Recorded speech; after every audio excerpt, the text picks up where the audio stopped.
Guys, what's going on? I thought I would record a video today on offerings, and how you can actually package what you do up to make it way more enticing for the customer.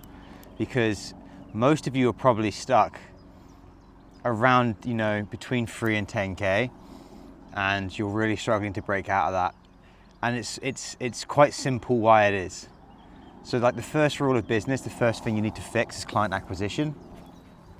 And you can fix that like a piece of piss by just running some sort of localized ad, targeting your ideal avatar. The one I teach is service-based businesses, because 74% of businesses, at least in the US, are service-based, and they're also small service-based companies. So it's a huge market, huge demographic, people who have money and people who want to grow.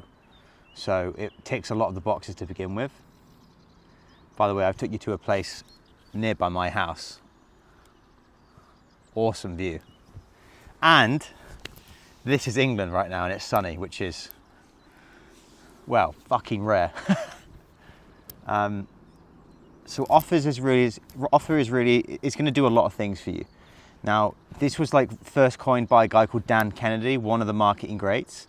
But Hormozi has like really popularized it in his own terms, and it's have an offer so good people feel stupid saying no. So what does that mean? A Lamborghini for 5 grand, a Lamborghini for 500. That offer is so good, people would feel stupid saying no to that, because they know the value equation is so ridiculously high compared to the cost. Now, I'm not saying that you need to go out and offer a 5K video package for 50 quid. That's not what I'm saying. But you need to give the feeling that they're getting that for the cost they're getting it for. That's the difference. So how do we do that? Simply, your videos can't exist anymore in the world of just being pretty videos and just being brand awareness.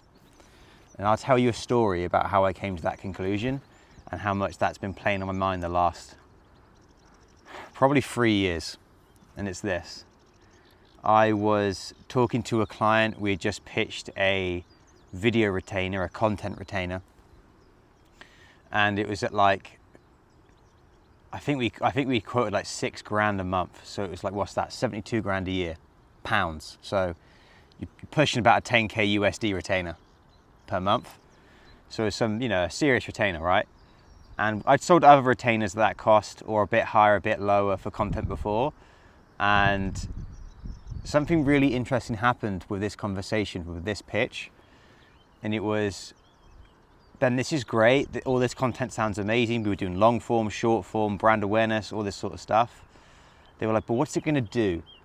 And I was like, well, it's going to look great on your socials, and people come onto your socials. It's probably going to bring in followers organically. How many, I can't say. It's going to look amazing on the website. So all the traffic that's coming to your pages and your website, it's going to really increase the conversion rates with the people who see your Instagram and see your website, which it probably would, right? He was like, okay, how do we get more traffic to it? Because I don't want to spend 72 grand this year on content and not get more traffic. Like, or is it just the content? Is it just brand awareness? And he said that to me, and I was like, yeah, well, it kind of is just the content. Like, I can't guarantee the traffic organic, because I can't guarantee anything's going to go viral. And even if it does go viral, I definitely can't guarantee it's going to go viral in your specific niche. It was an esports company. And he said, is traffic something that you offer? Is there a way that you can add traffic to the offer to make your video production more attractive to me? And I turned to him instinctively and just said, no, we're just a video production company. And that played on my mind for a long time, because I was like, just a video production company. So even I am seeing the limitations in what I'm offering now. No, this is all we offer. We just do this. And that took me on a journey of figuring out, like, okay, at the time I didn't really want to become a marketing agency, right? I didn't want to become a marketing agency, because I saw what other people in the industry were doing, and it just didn't interest me. Like, I love the video side, I love the videography side, I love the creating side, the visual impact side, the storytelling side to things. I didn't want to become some sort of marketing agency. And I let that limiting belief control that narrative to me for years, until I decided to start running ads for myself, for my own company, for my own agency at the time. because I wanted some lead acquisition, right? I was like, oh, it's been a bit quiet this year. Maybe I should take my finger out my ass and actually try to implement some client acquisition strategies. So I did. And we did, we ran some ads and we landed some pretty fucking big clients. And I was like, holy shit. Oh, hello. And I was like, holy shit, that's crazy. So then it really morphed into, how do I package this up and offer this to clients? And at the time I didn't know how, at least I didn't know how reliably, right? Like, it takes time to figure those things out. And especially with ads, it costs a lot of money to figure those things out, because you're going to be throwing money against the wall on ads that simply don't work. And you'll be banging your head against the wall, not understanding why it worked for this client, but not this client, or worked for you, but not for them. Because ads are like that. They're a little bit of a dice roll. And the best way I can describe ads is, and I'm no, like, I wouldn't say I'm any sort of professional media buyer, but this is my take, is running ads is a bit like playing blackjack or just playing cards, poker. And as long as you play long enough, you're guaranteed to win, but you have to wait until you get dealt an ace. When you get dealt an ace, that's an ad that's gonna work really fucking well. And if you're patient and you wait for the ace of spades, you will have an ad that you can crank all the way to the fucking moon. Like, I've ran ads that have just given me a 15, 16, 17 times ROAS, like return on ad spend. So every pound or dollar I put in, I get 16, 17 back. I've got friends who have ran these same types of ads who've achieved a 22 times return on ad spend. And these numbers are just unheard of in the ad game, because it's a very specific Instagram ad strategy that we run. So anyway, I learned how to package these things up, and I started running it for some clients at the agency, and something really interesting happened. I became so much better at sales. My conviction in the meeting room, instead of it being around like telling them why they should, think about doing content because everyone else is doing content and they need to be noticed, because if they don't do content, their competitors will, which is kind of a shit argument, really. It's not that sexy, because it feels a bit forced. It feels a bit like arm twisting, right? But then I had, just before I left my agency and I sold it, I had 2 or 3 meetings with people who wanted the ad funnel. And fuck me, it was so easy to sell. Because all of a sudden, I could sell the traffic on top of the content. So I could fulfill 3 parts of the funnel, right? Like, typical marketing funnel, you've got traffic at the top, nurture in the middle, sales at the bottom. Now, the content typically would do really well at nurturing, but if there's no traffic going through the website or the socials, it's gonna nurture a whole lot of nothing. And that's gonna make the sales really hard, because the 1 or 2 people you do have go through the funnel, are they even the right people? Because content typically won't be that great at bringing the right people in.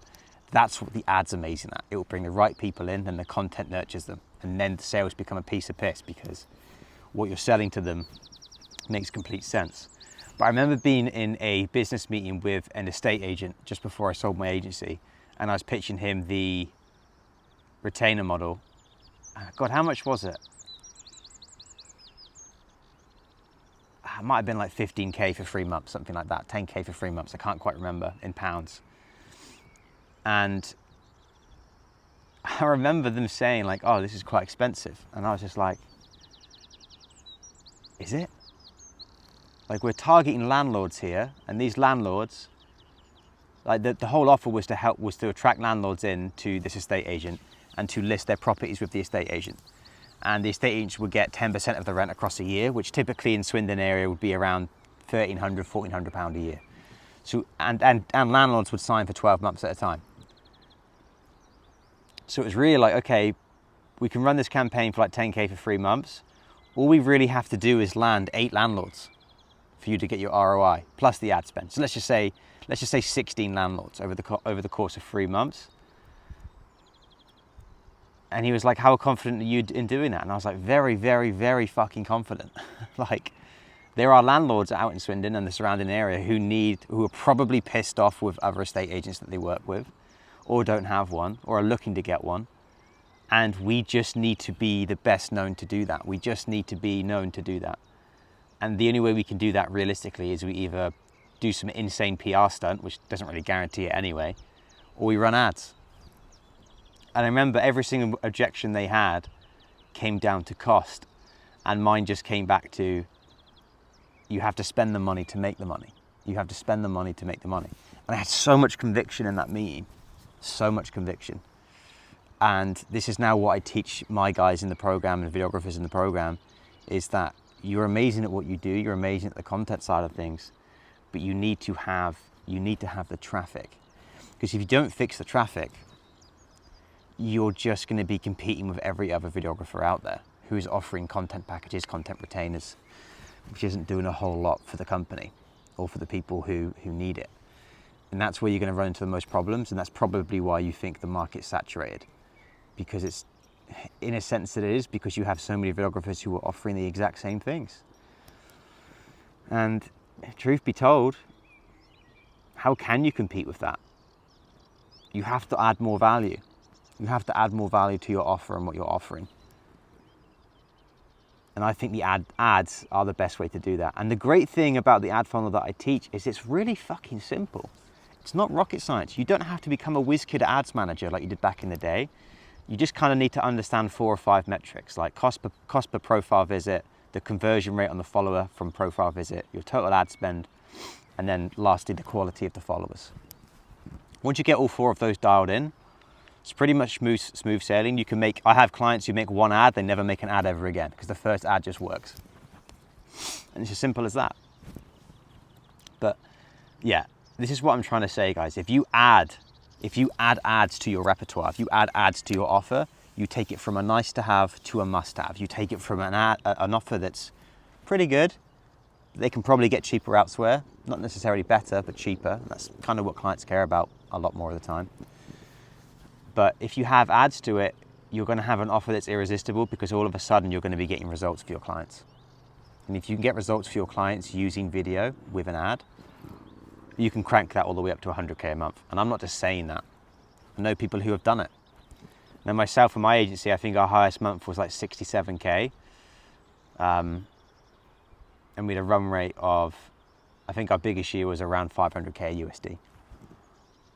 And that all changed because I fixed a couple of things. I fixed the marketing positioning, the pricing matrix, and lastly, the offer. I made the offer way, way, way more attractive because then it just sells itself. Because videographers inherently aren't the most amazing people at sales because we feel a bit like pushy or clingy in the sales process, which is fair enough. I get that. Sales is service. It's a skill. It's a dance. It's an art to learn. But I will tell you this, if you can master your offer and make your offer better, sales becomes a piece of piss because it just feels natural. Because it's like trying to sell a person who's really dehydrated on water. They just need it. Cool. I'm going to pause the video here and enjoy this view a bit longer, but I'll see you in the next one, guys. Take care.